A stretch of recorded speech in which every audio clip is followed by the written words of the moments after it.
Bom dia meus amigos do YouTube, Facebook e Instagram. Já sabem que eu sou o Dr. Heleno Lopes, estou aqui na Vila da Saudade, em Fortaleza do Passaré, na casa do Jairo, meu amigo e irmão. Hoje é o dia 1º de maio de 2022, domingo. Este mês é o único que tem a sexta-feira 13. Para o ano serão janeiro e outubro, viu? 13 de janeiro, 13 de outubro serão sexta-feira. Agora, eu queria só fazer anúncio aqui. Primeiro, falar sobre a CLT. Segundo, falar sobre a gaiatice do Lula, as lapadas que o Ciro levou. São coisas, né, pessoal? E também uma coisa. O cara, 17 anos, me passou o telefonema dizendo que está entre a cruz e a espada porque o pai dele morreu sem registrado. E agora? Daqui a pouco eu falo. Pessoal, no dia 1º de maio de 1943, o nosso saudoso presidente Getúlio Dornelles Vargas lançou ao povo brasileiro a consolidação da lei de trabalho, marco inicial dos direitos trabalhistas. Agora, em comemoração a isto, milhões de pessoas irão às ruas hoje, especialmente na Avenida Paulista, para mostrar que nós precisamos manter a democracia pregada em prosa e versos pelo presidente Bolsonaro. Não se pode tolerar, que se viu no ano passado, dizer que aquele movimento de 7 de setembro foi movimento antidemocrático, todo mundo, crianças, mulheres, todo mundo. Apenas o Bolsonaro admitiu que o Supremo estava extrapolando. Essa extrapolação é um direito do presidente de admitir. Ele tem um instrumento constitucional na mão, rapaz. A nossa Constituição estabelece os instrumentos de defesa dos poderes quando um poder quer engolir o outro. Agora vocês vejam, do outro lado, o quebra-quebra do pessoal de preto, que é considerado povo democrático. Não se pode tolerar isso. A multidão que acompanha o Bolsonaro, onde quer que ele esteja, é espontânea, é ávida pelo pavilhão brasileiro verde e amarelo, ávida pela pátria, pela família e pela democracia. Prestem minha atenção. E hoje, com certeza, vai ser uma exaltação ao presidente Bolsonaro por ter quebrado o tabu dos maiorais do poder politizado que maltrata a instituição chamada Supremo Tribunal Federal.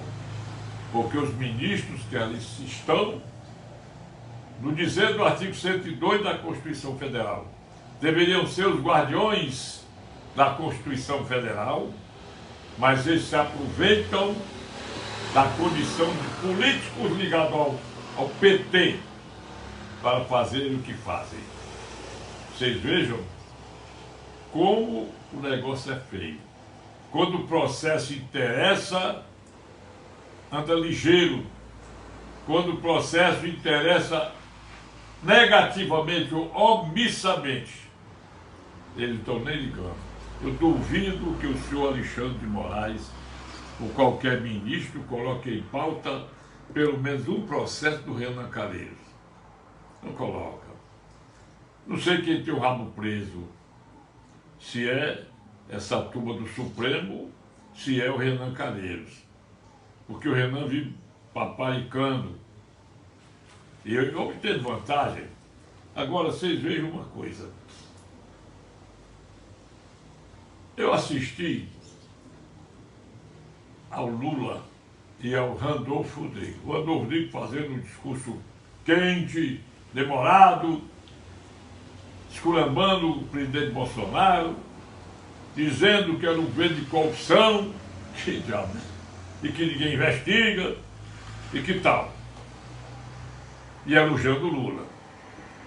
Por sua vez, a gaiatice do Lula é tamanha. É um canalha, um desalmado, um mentiroso, um ladrão, um corrupto, um chefe de organização criminosa. Quando ele diz que quer que o povo brasileiro peça desculpa a ele, que o melhor pagamento que ele receberia seria o Bolsonaro sair do governo e ele assumir. Mas não, é tão pouco tempo de mandato, falta para o Bolsonaro. Quer dizer, ele não esqueceu, não. Ele simula um inocente. Inocente por quê? Ele diz que o comitê, esse comitê fajuta, adido autonomamente, não é nem ligado diretamente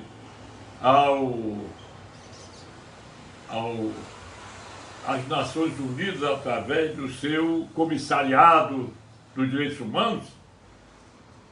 São 18 membros que eu examinei, muito ruim, muito erro de português, muita falta de respeito. Ele se baseia a dizer o comitê que ele foi negado o direito de participar das eleições de 2018. Como? Se ele era condenado, estava preso. Condenado por 3 instâncias. Naquela época, começaram a tramar um meio de colocá-lo nas eleições de 2022. Mas o povo não esquece. O Sérgio Moro não foi parcial. O Sérgio Moro cumpriu a lei. Se vocês lerem a sentença do Sérgio Moro, se vocês ouvirem os depoimentos do Lula perante o Sérgio Moro e perante a Gabriela Hasselmann nos 2 processos, vocês verão, primeiro, o alto descaramento do ladrão e o segundo, a injunção do Zanin, advogado dele, provocando intimidação do juiz e da juíza. Tem lá que o Lula começou dizendo: doutora, eu sou mesmo dono do sítio de Atibaia. A doutora cortou logo: olha, quem vai fazer perguntas sou eu. Não admito nenhum réu me pedir me fazer perguntas. Porque ela disse isso? Porque ele ali, ele não era presidente, ele era um ladrão, era um cidadão comum que podia ser condenado a qualquer momento. Aí, vocês vejam a diferença entre desembargadores nomeados pelo Lula e pela Dilma Rousseff, do TRF4, e diferença entre os ministros do Superior Tribunal de Justiça, nomeados também nos governos do PT, e o próprio Supremo Tribunal Federal. Enquanto eles, desembargadores, ministros do STJ, procuram salvar a pátria do seu próprio nome. O STF, será que o Alexandre Moraes tem mais nome? Será que tem? Descaradamente ele faz aquela conferência, aquela palestra para os alunos de uma faculdade. Aí, imaginem. Agora, vocês vejam. Eles clamaram que em 2018 o Lula podia escrever que a lei de ficha limpa não vale. Lei de ficha limpa que foi do próprio governo dele, condenado em segunda instância, não pode participar. Então, a luta dos próprios ministros, isso eu tenho certeza, foi a contagem de tempo entre o dia que começou a correr a prescrição do crime e o dia X, para que eles pudessem decretar a extinção da punibilidade dele, porque com a nulidade das sentenças, fatalmente, os juízes comuns da Justiça Federal de Brasília mandariam para o arquivo. Isso não é inocência não, ele é condenado. Vocês lerem o artigo 66 do Código de Processo Penal, 66, vou mostrar que o Lula podia ter sido absolvido por falta de provas. Isso aí não foi por falta de prova. Ele é condenado.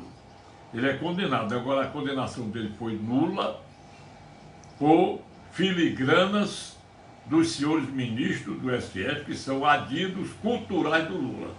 Adidos culturais, verdade. O artigo 66 diz: quando o réu é absolvido, não importa a sua absolvição para ser condenado em uma ação civil correspondente. Isso aí não tem problema. Vocês se lembram do Collor de Mello, que quis entrar na justiça para pedir indenização e depois ficou bem orientado pelos homens do direito da época? Eu já disse e vou repetir uma coisa.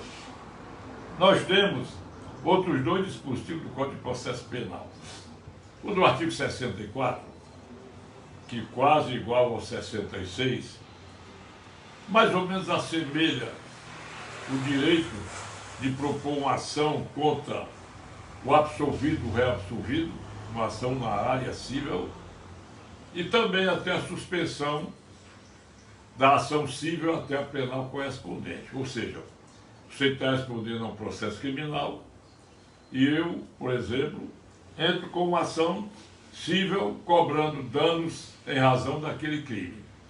O juiz verificando que a sentença criminal, a prova do crime, pode ser aproveitada no civil, ele pode suspender a ação civil até o julgamento da penal correspondente. Só tem um dispositivo do Código de Processo Penal, que é o artigo 65, que elimina por completo o direito de propor ação civil. É quando o júri reconhece, o júri, prestem bem atenção, o júri é o juiz. Você ter absolvido por legítima defesa, estado de necessidade, estrito cumprimento de direito ou exercício regular de direito, artigo 23 do Código Penal. Então, se admitir o preposto de uma empresa no seu cargo de empregado de uma empresa e em nome do cargo ele mata alguém, alega legítima defesa, está na iminência de ser provada essa legítima defesa pela robusta prova dos autos. Você entra com a ação cobrando os danos contra o empresário, danos ocasionados por seu preposto. O artigo 37, parágrafo 6º da Constituição Federal, diz que as empresas privadas e públicas são responsáveis objetivamente pelos danos ocasionados por seus prepostos. Então o juiz aí, ele tem que tomar uma cautela, porque ele vai examinar as provas do processo criminal, ele mete uma ilação, não, isso aqui já dá para configurar uma legítima defesa, aí ele para o processo. O tribunal do júri absolve, vamos dizer que o juiz absolve liminarmente o réu. O artigo 415 do Código de Processo Penal, vocês decorem aí, diz que o juiz, depois da instrução criminal, o juiz do júri, pode absolver liminarmente o réu quando ele tem a certeza de que ele praticou por legítima defesa, por exemplo. Vamos dar os recursos, apelação, não sei o que mais, e o tribunal confirma e a sentença transita em julgado.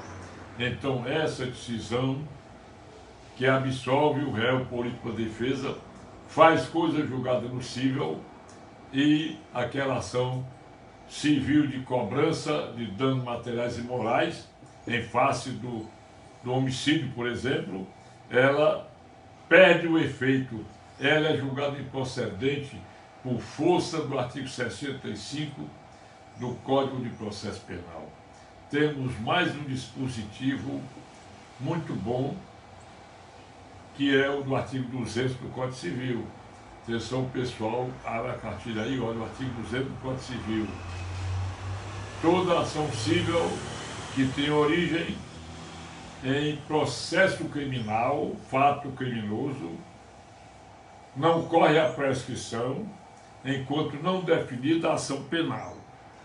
Muita gente se engana com a prescrição, por exemplo, de dano moral, dano material, porque o artigo 206 do Código Civil, no seu parágrafo 3º, diz que o prazo é de 3 anos para as ações reparatórias.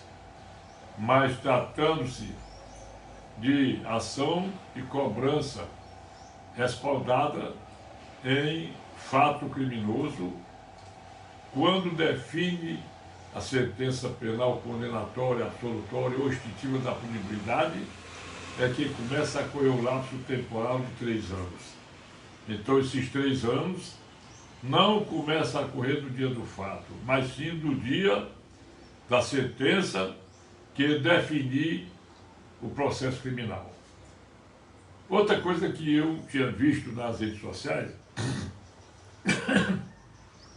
o Ciro Gomes, no meio de um bocado de gente gritando Bolsonaro, e ele com o palavreado que só ele tem, falando da mãe, olha, Bolsonaro fez isso com a tua mãe, e ele levou um tapa, não sei se o tapa pegou, eu sei que foi uma agressão física, mas hoje de madrugada eu pensei mexer nas redes sociais, então, que o Ciro foi a uma feira, mas foi São José do Rio Preto, lá em São Paulo, e lá cantou de galho e alega os bolsonaristas sentaram ali a dele.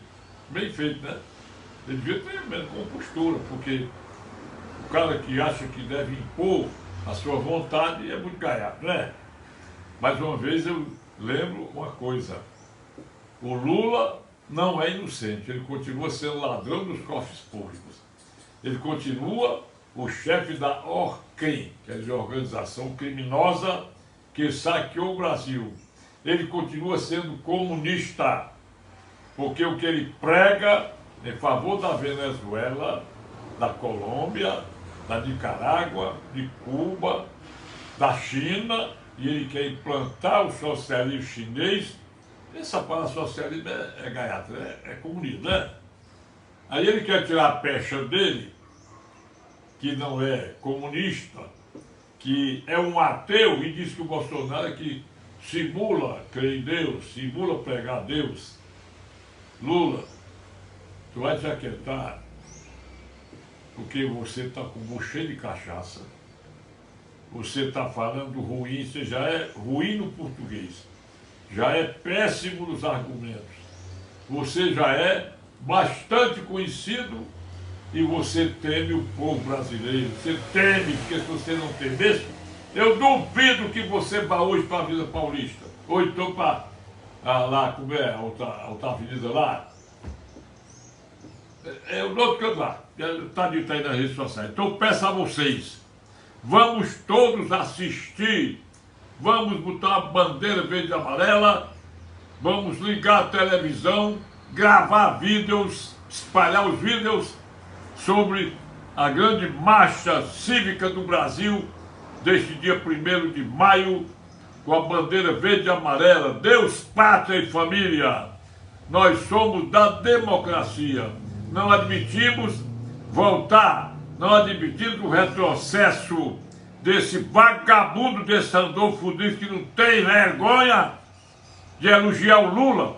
Agora, pior é esse cara chamado Geraldo Alckmin, que perdeu totalmente a noção de respeito à sua própria dignidade. Vamos esperar que as estações de televisão, especialmente a Jovem Pan e a Record e mais o SBT, divulguem a verdade, porque a Globo vai distorcer, porque a Bandeirantes, que também é chinesa, e essa tal de CNN, meus amigos, que estaçãozinha que a gente, quando assiste, essa Thaís Oyama, Amanda Klein, esse, não sei como, os caras, vocês falam com ódio. Você assiste também na rádio da TV Jovem Pan, Rádio Jovem Pan, esse tal de Fábio Piterno. A negada desafia, diz aí uma vez que o Lula falou na palavra liberdade. Pessoal, em termos de preâmbulos, eu encerro. Façam esse vídeo para todo mundo, para chegar mais gente, e vamos ao que interessa em matéria de direito. O garoto diz que ele foi criado por um que ele chama de pai. Não sabe se ele é filho do cara, se não é. 17 anos de idade, O pai morreu sem reconhecer a paternidade do menino. Bom, então nós temos duas situações. Se realmente a família que está aproveitando para fazer a divisão do patrimônio e excluir esse garoto de 17 anos, conforme ele me contou, tem duas alternativas. Porque, e uma alternativa para mim é mais saudável, que se realmente, pelo menos um dos herdeiros, reconhecer que ele é filho biológico do falecido, com outra mulher, é fácil através do DNA. Mas eu até aconselho que não. O reconhecimento da paternidade pode ser por uma simples petição ao oficial de registro civil com firma reconhecida. Mas tem que ser assinada por quem reconhece a paternidade e pelo reconhecido, com firmas reconhecidas. Aí então, mesmo por escritura particular, por documento particular ou escritura pública, artigo 1609 do Código Civil. Aí você pega e registra no cartório. Mas como isso é difícil, eu vou dar um conselho melhor. Você pode ir até o juiz, através da Defensoria Pública, você pede ao juiz para admiti-lo como pessoa emancipada, dar uma autorização de emancipação, já que ele não tem nem pai nem mãe, o registro civil dele é só com o nome de uma mãe, que ele também não conhece, que abandonou. Ele tem que pedir uma proteção, porque o artigo 4º, viu? Porque o artigo 1767, ele traz esses todinhos, esse artigo, ele se conflitava com o 3º e o 4º, muitos dispositivos foram revogados. Mas todo menor entre 16 e 18 anos é relativamente capaz. O artigo 5º, parágrafo 1 do Código Civil, diz que, por vontade do pai ou da mãe ou de ambos, o menor de 17 anos pode ser emancipado, ou seja, passar a maioridade civil, permanecendo na menoridade criminal. Porque, criminalmente, vamos dizer que o cara se casa com 15 anos de idade, ele se emancipa civilmente. Penalmente, ele continua menor, é inimputável para os fins do artigo 27 do Código Penal e artigo 218 da Constituição Federal. Então, ele pede ao juiz para emancipá-lo, ou então nomear um curador especial, e o defensor público promove uma ação de adoção póstuma. Ou seja, adoção por sócio-afetividade após a morte daquele que seria ou que seja o pai da criança, o menor. Eu digo isso pelo seguinte, porque é uma falta de respeito dos irmãos unilaterais, que se a mãe pariu esse garoto, sumiu e deixou com o pai, esse pai nunca reconheceu, os irmãos aceitaram, é lógico que esse garoto deve ser filho biológico da pessoa falecida. Agora, se a mãe dele for encontrada, é muito fácil, ela emancipa ele. Basta ela requerer ao oficial de registro civil que emancipe, nos termos do artigo 5º, parágrafo 1 do Código Civil, que ele passará a maioridade civilmente. Mas isso aí não é óbvio, não. Basta ele ir ao defensor público, o defensor público sabe fazer, entra com a ação de adoção brasileira, entendeu? Pedir para que o instinto frontal seja declarado ou seu pai biológico, coesão DNA, ou seu pai adotivo. Pode ser essa ação, é uma ação póstuma, inclusive pode ser uma ação investigatória de paternidade, porque ele não tem certeza se é filho biológico. Então ele pode acumular, direito processual civil prevê acumulação de pedidos. Ele pede, primeiro, que seja feito o DNA para provar que ele é irmão biológico. Nada, tudo fácil. E caso assim não entenda, ou não seja possível, ou não seja concluída pela paternidade biológica, que seja ele admitido como filho adotivo pela socioafetividade, hoje muito consagrada na jurisprudência, na interpretação do artigo 226, parágrafo 6º da Constituição Federal. Porque o artigo 48 do ECA, ele diz que o filho adotivo só tem o direito de conhecer sua paternidade biológica e nada mais.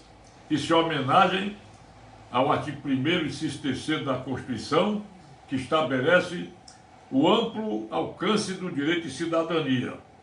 Então ele está com as pedras na mão. Artigo 1618 do Código Civil, que trata da adoção, manda aplicar as regras previstas no ECA, artigos 33 a 49, que seria o processo judicial de adoção. Aí seria o processo judicial de adoção à brasileira. Quem lê a jurisprudência unânime, vários e vários acórdãos do STJ e até do Supremo, verá o seguinte, que a socioafetividade tem até predominância, predomínio sobre a paternidade biológica. Quando o sujeito registra um filho sem ser seu filho, ele assume dois riscos. O primeiro, de estar praticando um crime de registrar filho dos outros como filho de seu próprio. Artigo 242 do Código Penal. E o segundo risco é assumir uma paternidade adotiva. Porque, de acordo com o artigo 1604 do Código Civil, o pai que registra é a única pessoa que tem legitimidade. Atenção, seu juiz fulano de tal, que você sabe quem é. E você julgou uma ação contra mim, eu sei por quê. Mas o artigo 1604 diz: só o pai registral pode legitimamente requerer a nulidade do registro por ele declarado, desde que ele prove, primeiro, que não teve nenhuma socioafetividade com o filho que estou. Segundo, que ele foi induzido a reconhecer uma pessoa por erro, por maldade, por falsidade, sem ser filho seu. E olhe bem, você só tem 4 anos, porque se o artigo 604 não diz o prazo, mas pelo fato de falar erro, falsidade e tal, ele manda para os negócios jurídicos e atos jurídicos de modo geral. Está lá no artigo 171, inciso 2º, erro, falsidade e tal, Código Civil. E o 178 diz que o prazo é de 4 anos. E quando você entra, vamos dizer que você entra no 3º ano para anular o registro da criança, e o juiz manda investigar que você adquiriu afeto à criança, você vai perder a ação, entendeu? Então, a única saída, com isso, pede reserva de quinhão hereditário nos autos do inventário ou do arrolamento e espera, porque o juiz de sucessões é a autoridade que vai reservar quinhão para você. Você não vai perder. Com isso você pode até provocar o quê? Um acordo. Agora mesmo, eu tive um caso igual, um alto figurão daqui, propôs pela segunda vez uma ação, e ele viu que ia perder, que desistiu. Uma banca de advogado muito famosa, eu fiz uma defesa de 76 laudas, mostrando por A mais B que o fulano de tal não era filho daquele ciclano de tal. Na primeira vez ele desistiu e ganhou um veículo. Você pode até ver, dessa vez ele se cortou, que o outro advogado contemporizou, foi advogado meu constituinte de hoje. Eu não aceitei acordo nenhum.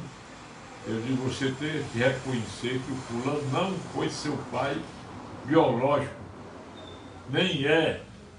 Você vai perder, que ele requeriu a desistência. Aí eu exigi que ele renunciasse ao direito de propor a terceira ação, que a segunda ele só tinha dele já fez. E aí, renunciando desse direito, ele fez muito mais do que o que eu pedi. Ele reconhecendo que não é filho biológico parecido fulano de tal, requer a desistência, então fui concordei. Vou dizer para você, viu? João Vitor. Aí, o que eu faço?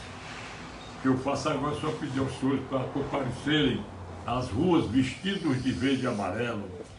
Lembrar aquela minha música da Copa de 2006, vestidos de verde e amarelo, são quase 200 milhões.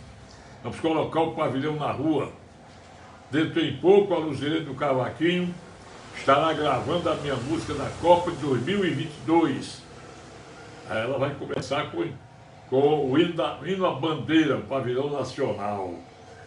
Na Copa de 2014, eu fiz um samba bonito, com o hino nacional e ritmo de samba, mas o Brasil que ia para o Maracanã, eu dizia, lá na UPSTOF, no Maracanã, com muita raça, pela sexta vez, vamos levantar a taça.